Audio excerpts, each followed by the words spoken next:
అండి. Welcome to my channel. నేను మీ శ్రీలత. మీరు నా ఛానల్‌ను ఫస్ట్ టైం చూస్తుంటే సబ్స్క్రైబ్ చేసుకొని నా వీడియోస్ నచ్చితే లైక్ చేయండి, షేర్ కూడా చేయండి.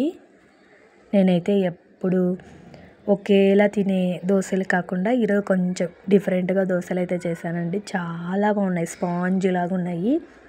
నేనైతే సగ్గుబియ్యంతో దోశలు వేసానండి. ఇంకా దోశలే కాదు, ఈ పిండితో పునుగులు, ఇంకా కొంచెం బన్ దోశలాగా మనకు నచ్చినట్టు వేసుకోవచ్చండి. అయితే నేను 1 కప్పు సగ్గుబియ్యానికి 1/2 కప్పు రైస్ తీసుకున్నాను.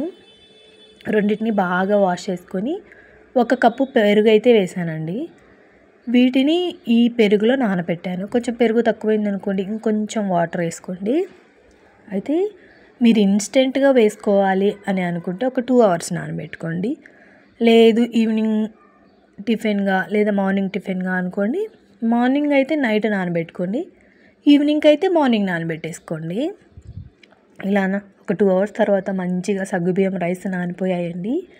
ఇందులోకి కొంచెం ఉప్పు వేసుకొని మిక్సీ జార్లో మెత్తని పేస్ట్ లాగా చేసుకోవాలి. సగ్గుబియ్యం చాలా తొందరగా నానిపోతాయండి, ఈజీగా గ్రైండ్ కూడా అయిపోతాయి. ఇందులోకి కొంచెం జీలకర్ర, సన్నగా తరిగిన ఆనియన్, ఒక మిర్చి, కొంచెం కొత్తిమీర. మనం ఇన్స్టెంట్గా వేసుకుంటున్నాం కాబట్టి కొంచెం వంట సోడా వేసుకోండి, ఎక్కువ అవసరం లేదు, ఒక 1/2 స్పూన్ అనమాట.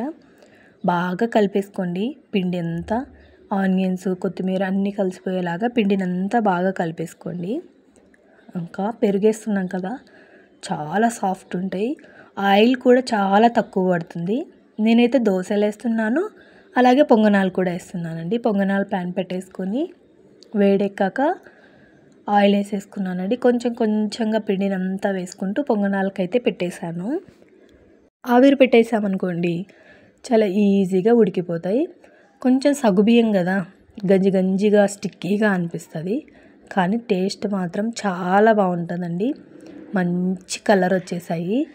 చాలా తొందరగా కూడా పొంగనాలు అయితే రెడీ అయిపోయాయండి. పల్లీల చట్నీ కానీ, రెడ్ చట్నీ కానీ, ఇంకా కొబ్బరి చట్నీతో ఏ దాంతో అయినా ట్రై చేయొచ్చు. కాంబినేషన్ అయితే బాగుంటుందండి. టేస్ట్ అయితే చాలా బాగుంటాయండి. కొంచెం క్రిస్పీగా, మెత్తగా పిల్లలైతే చాలా ఇష్టంగా తింటారు. ఇక మిగతా పిండితో కూడా ఇంకా కొన్ని పొంగనాలు అయితే వేసుకున్నానండి.